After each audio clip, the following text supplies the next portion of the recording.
¿Listo? Ok, continuamos entonces, damos el siguiente clic.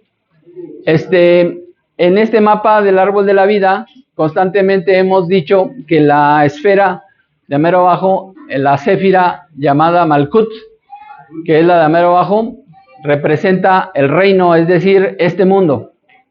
Y que inmediatamente encima viene la céfira denominada Yesod, que representa la luna. Así que nosotros estamos vivimos en un mundo sublunar. Por lo tanto, es importantísimo conocer sobre el tema de la luna en cada uno de nosotros y en general. Porque de hecho, todas las obras de magia se hacen a través del agua, que es la fuerza que controla esta céfira. ¿Ok? Bien, continuamos. Y bueno, aquí le vamos a dar varios clics rápido para ir denominando lo que son los distintos planos. Tenemos el plano físico, enseguida el energético, luego el plano psíquico, después el mental y luego el espiritual y finalmente el divino. Del lado derecho, la imagen del iceberg que Carl Jung, el psicólogo, nos heredó como una interpretación de lo que es la mente humana. La mente humana es como un iceberg, es decir, como una montaña de hielo que anda flotando en el mar. Lo que sale de la superficie representa nuestra autoconciencia y lo que está bajo el agua es el subconsciente. Así que es lo más pesado, lo más grande, lo más poderoso, y eso es lo que a veces nos hace actuar sin que nos demos cuenta. Y bueno, no es lo mismo el subconsciente, que sería lo congelado bajo la superficie, y lo demás, el agua, que sería el inconsciente. Subconsciente, inconsciente, son diferentes. El subconsciente es lo que está en nosotros, que no nos damos cuenta. Es el sistema nervioso autónomo o neurovegetativo. Y es el 95% de todo nuestro sistema nervioso. La autoconciencia, en el mejor de los casos, es un 5%. ¿Ok? Y el inconsciente es lo colectivo. ¿Ok? O sea, nosotros tenemos ideas personales, pero también tenemos ideas generales. Bueno, entonces vamos a empezar a ligar eso con la estructura del cerebro, porque eso está conectado físicamente, psicológicamente y simbólicamente. Entonces empezamos a darle varios clics. Ahí tenemos la primera conexión, que es con el cerebro primitivo, o llamado también bulbo raquídeo, que se liga con el Malkut. Las siguientes dos, esa es la inteligencia orgánica. Las siguientes dos es la inteligencia emocional, que se asocia a Yesod, es decir, al plano psíquico representado por la luna. La que sigue es un doble plano mental, que es por un lado concreto y por otro lado es abstracto. O sea, nuestro cerebro está dividido en dos hemisferios.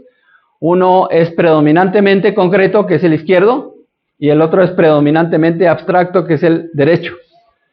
Las mujeres utilizan los dos hemisferios al mismo tiempo, por eso son multifuncionales. Nosotros, en forma natural, solo utilizamos uno de los dos, a la velocidad de la luz, pero solo uno u otro. Para poder desarrollar la misma capacidad femenina se requiere entrenamiento, lo cual precisamente es el camino iniciático. Y bueno, esa es la inteligencia mental, pero por encima de todo eso viene la inteligencia abstracta. Y ahora les traigo una nueva clasificación, que es el clic que sigue, que es la voluntad espiritual. Es decir, la voluntad, la inteligencia y el amor no son de este mundo, no son de este plano, son emanaciones espirituales. Esos cordones que mencioné, los primeros 4 corresponden a la parte de abajo. Vamos a dar otro clic, ahí tenemos otra información. Esta luna nos brinda más información el doctor de la Ferrier, también en el mismo propósito psicológico número 18, llamado simbolismo astral, que en su página 74 dice lo siguiente: hemos mencionado ya el paso aparente del Sol en los signos. Deberá no tenerse en cuenta más que relativamente esas fechas. O sea, ¿quién de aquí es del signo del cangrejo? ¿Nadie? ¿Nadie es del cangrejo? Ok, ¿quién es escorpión? 1, 2, 3, 4, 5, 6. Somos un grupo muy unido. Unido de escorpiones, hijos.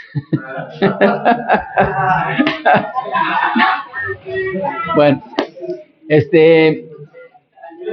quien diga que todos los escorpiones somos iguales, se equivoca. Es lo que está diciendo ahí.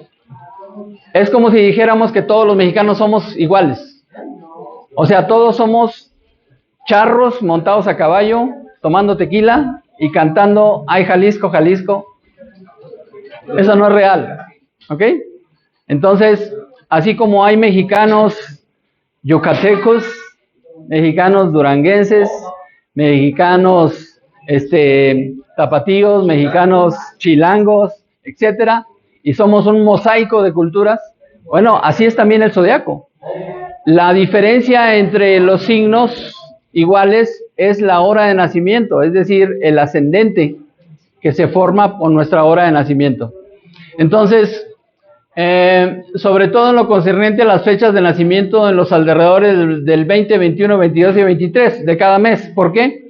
Porque dependiendo del signo, hay signos que empiezan oficialmente el día 20 de un mes. Por ejemplo, el signo del Toro empieza el 20 de abril. Pero como este año fue año bisiesto, entonces el signo empezó el día 19. ¿Me explico? El próximo año va a empezar 6 horas más tarde y el siguiente año 12 horas más tarde, por lo de la inexactitud del calendario gregoriano. Entonces, solo se puede comprobar matemáticamente. Así que si alguien nació en días 20, 21, 22 o 23 de alguno de los signos, hay que verificar a qué signo pertenecen. Además, es más fuerte el que haya nacido en la mitad del signo. O sea, cada signo tiene 30 grados. Y esos 30 grados se dividen en 3. Los 10 primeros grados, los segundos y los terceros. Pero los primeros 10 grados de cada signo siempre son influenciados por el anterior. ¿Siempre son influenciados por el anterior? Y los que nacieron en los finales 10 grados de cada signo están influenciados por el que sigue. Así que solo los que nacieron entre el grado 10 y el 19 de cada signo son realmente más de ese propio signo. A eso habría que agregarle todos los demás datos. ¿Ok?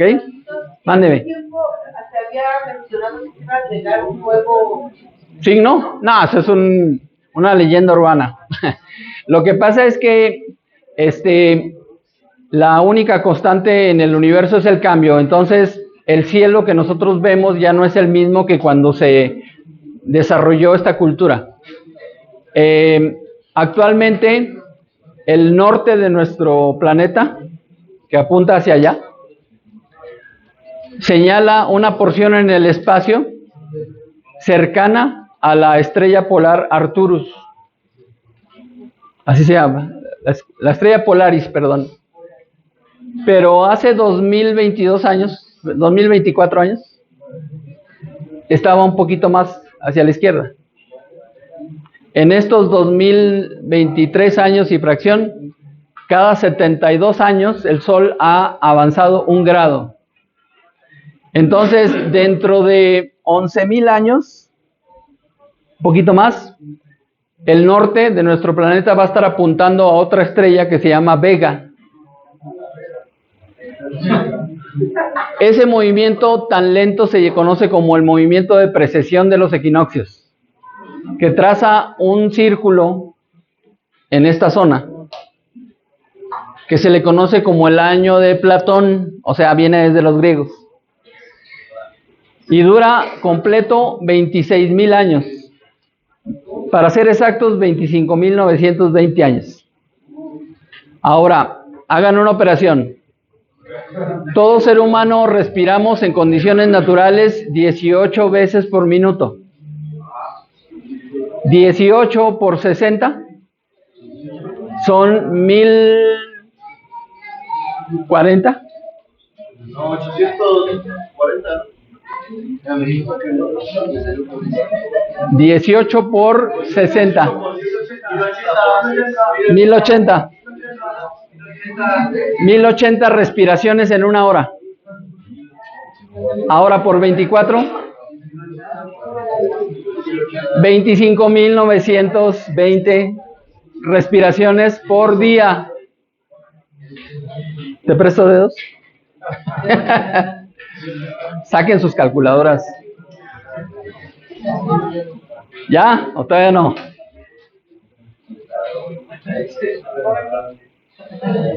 25.920. 25.920 respiraciones cada 24 horas un ser humano, que es el mismo tiempo que dura el año de Platón. O sea, no es que seamos como las estrellas. 25.920 respiraciones, 25.920 años el año de Platón. No es que seamos como las estrellas, somos las estrellas. Exactito. Bueno, regresando acá, por otro lado, lo hemos ya analizado suficientemente, no es el Sol quien da las características de un sujeto, para lo cual es preciso estudiar las posiciones de todos los otros planetas y en ello la Luna, por ejemplo, es ya uno de los más importantes a situar.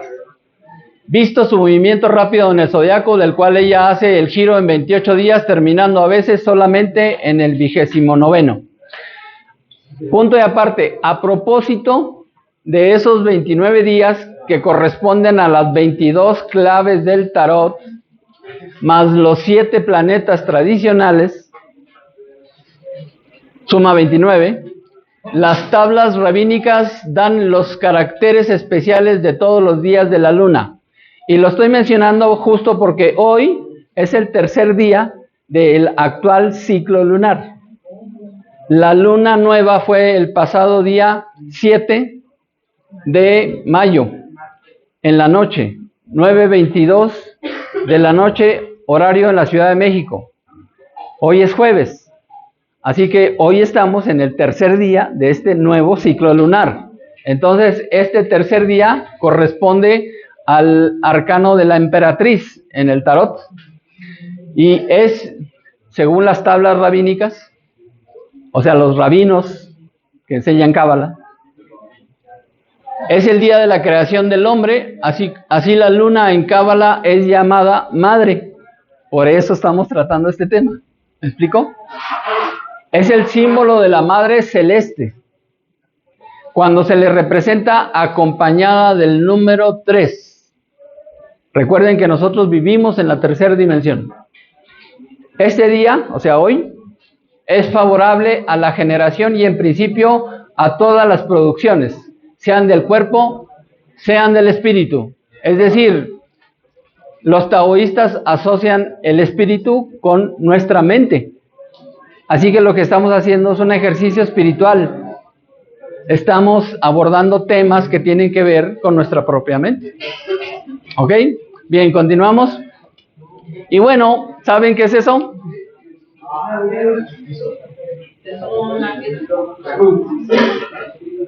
Una carta de Yu-Gi-Oh. ¿Cómo? Una carta.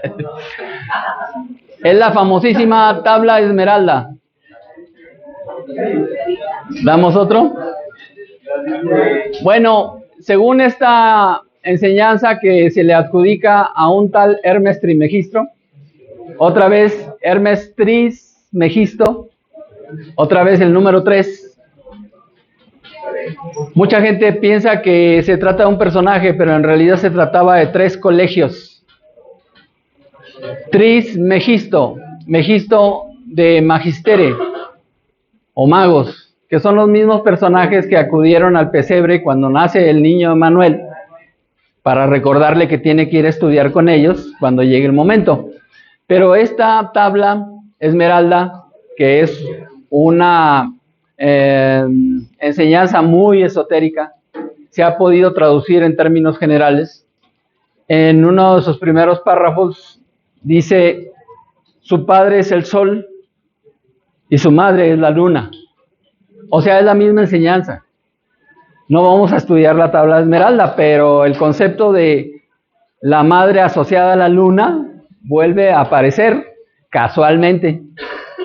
Entonces, regresando al mapa del árbol de la vida, pues recordarles que este dibujo, que parece muy sencillo, en realidad conlleva muchísima información. Entonces le damos otro clic. Con mucha imaginación, las 4 séfiras inferiores, o mejor dicho, las 4 sefirot, es el plural de séfira, sefirot, pues se puede interpretar como un cáliz. Es decir, con mucha imaginación, los 2 sefirot del plano mental se unen en uno solo, que es el psiquismo, Yesod, y luego tienen como base la séfira de mero abajo, que es Malkut. Entonces, este cáliz no es ni nada más ni nada menos que esto. Somos nosotros. Es decir, el vehículo, lo físico, lo concreto, lo que se puede tocar, quemar, pesar, incluso destruir por un trauma como el documental que acaban de ver, solo puede vivir si está animado por la energía que proviene de los otros 2 planos, que es el nivel psíquico y el nivel mental. Pero en Cábala se le asocia con una alma animal. ¿Por qué? Porque en la Cábala sostiene que no tenemos una alma, sino que tenemos 3. Entonces, esas 3 almas están asociadas. Nos regresamos una. Si se fijan, los 3 sefirot de arriba forman un triángulo. Es el plano divino. A mero arriba es Keter, la corona. Y luego tiene 2 laterales en un plano inferior, pero juntos forman un triángulo, con la punta para arriba. Entonces, según dice la enseñanza de la Cábala, esa trinidad baja, pero luego gira. ¿Ok? Entonces la segunda trinidad está conformada por las séfiras 4, 5 y 6, que es el círculo azul, el círculo rojo y una estrella amarilla, que sería el sol. Allá mero arriba también hay un sol, pero no es el sol que nosotros vemos o del que recibimos luz y calor, sino que es otro sol. Es un símbolo de dónde se origina. Entonces la séfira superior baja y gira. ¿Ok? Pero luego hay una tercera trinidad, que es como una segunda flecha abajo de eso que ya giró. Porque esta tercera trinidad es igual que la de arriba, es decir, es un reflejo. Y entonces, ¿qué somos nosotros? Somos un reflejo. Somos un reflejo, pero de algo espiritual. El que nada más se identifique con carne, hueso y un pedazo de pescuezo, está en el plano materialista. ¿Me explico? El que nada más se asocie con lo espiritual, pues olvida o deja a un lado el vehículo indispensable para estar aquí. Así que el llamado es a asociar. Y eso, cuando se une, se le dice yoga. Por eso es importante que practiquen yoga, para que empiecen a enterarse de todas estas cuestiones. Empezar a conocer esto para iniciar el proceso de realización es parte de la propuesta de la yoga. Entonces, volvemos a poner el cáliz, pero para que este cáliz cumpla su función, es necesario que ingrese en ese cáliz algo vital.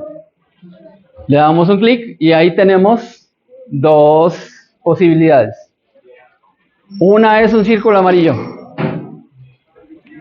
que vendría siendo el sol, que es el mismo ritual que hacen en la Iglesia Católica cuando toman el cáliz y ponen una hostia para simbolizar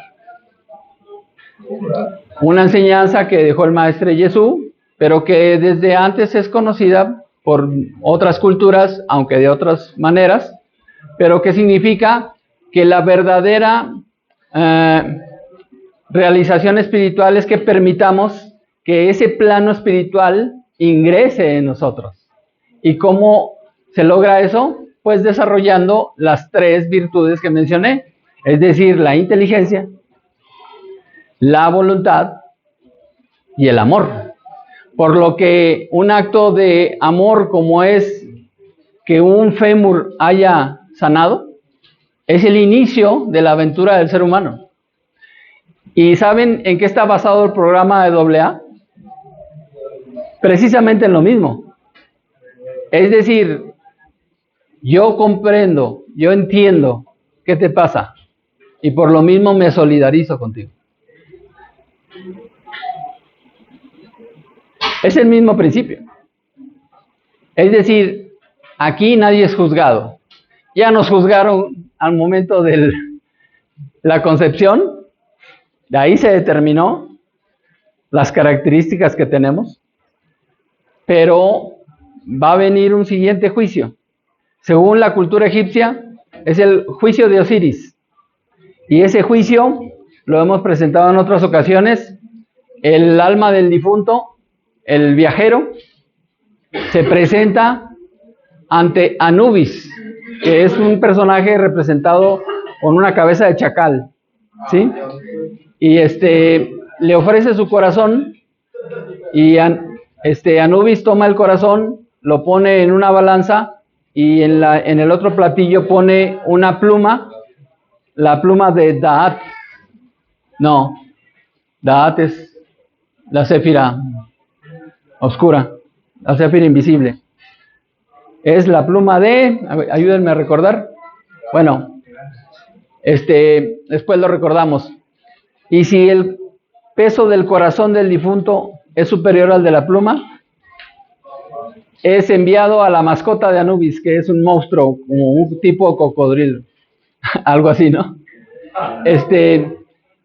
Y bueno, eso es lo que se denomina la muerte, la segunda muerte, es decir, la muerte del alma. Yo antes decía, todo tiene remedio menos la muerte.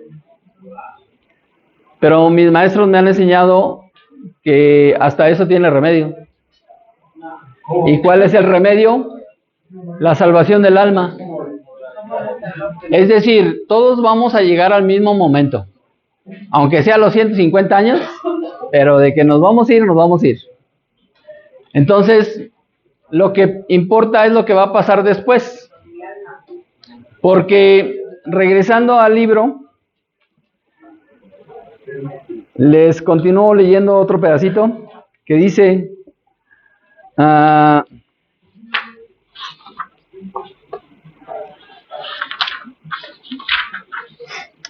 y con esto llegamos al punto expuesto al principio de los prolegómenos.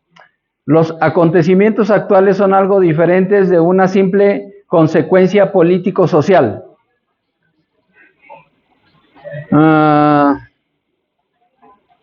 adelante dice, para concluir, se puede decir que si el hombre no puede transformar su destino sobre el plano físico, y el problema será enfocado todavía bajo otras circunstancias, ya que está en este cuerpo con sus funciones respiratorias, digestivas, etc., no es menos cierto que sí puede modificar su destino psíquico, único que verdaderamente interesa, ya que hay que reconocerlo como el destino del alma. Es decir, todo lo que estamos haciendo ahorita, estamos construyendo un nuevo vehículo, un nuevo cuerpo, o estamos fortaleciendo el que también está en nosotros. Todas las personas que han vivido lo que se denominan muertes clínicas, que ahora ya hay otro concepto, se les denomina experiencias cercanas a la muerte, o SM. Relatan que ven lo que está pasando en el lugar en donde ocurre. Es decir, los médicos que los están atendiendo, por ejemplo, en los casos de trauma, como el documental, verifican que hubo paro cardíaco, hubo paro respiratorio, cesaron las funciones cerebrales, etcétera, pero después de un tiempo esa persona regresa. Y entonces esa persona relata lo que pasaba en ese momento. Cuentan que estaban viendo lo que estaban haciendo de RCP, o sea, resucitación cardiopulmonar, u otras situaciones. Y lo que yo pregunto es, ¿y con qué ojos estaban viéndolos? Con el alma.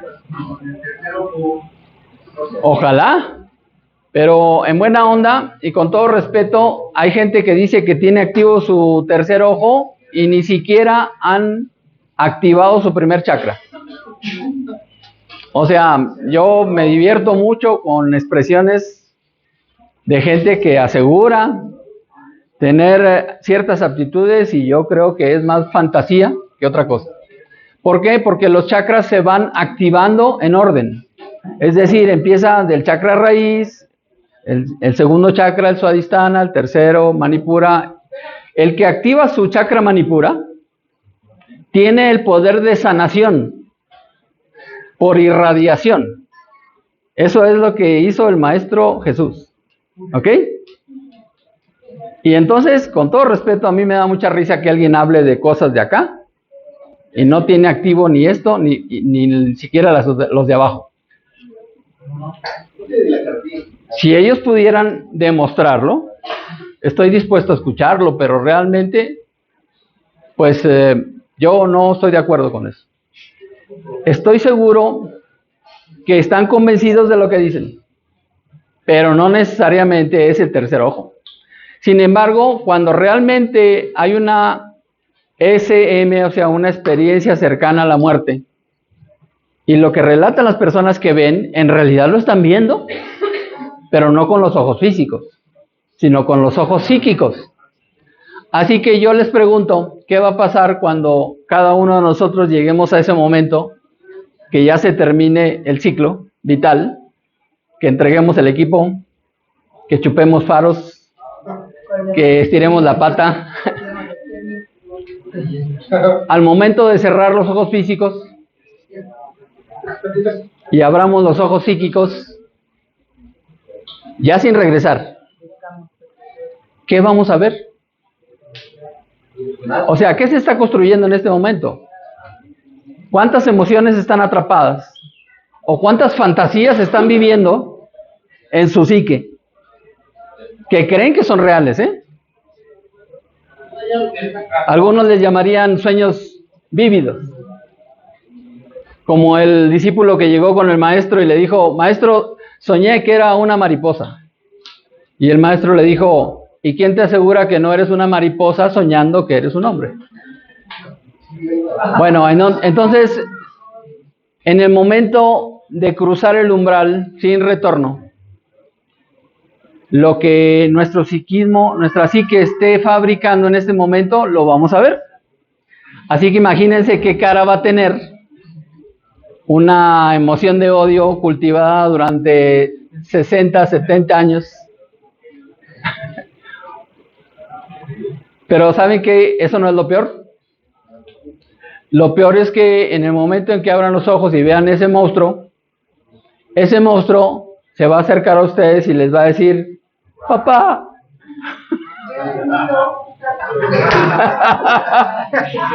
O mamá, ¿no? O sea, es que estamos celebrando el Día de la Madre.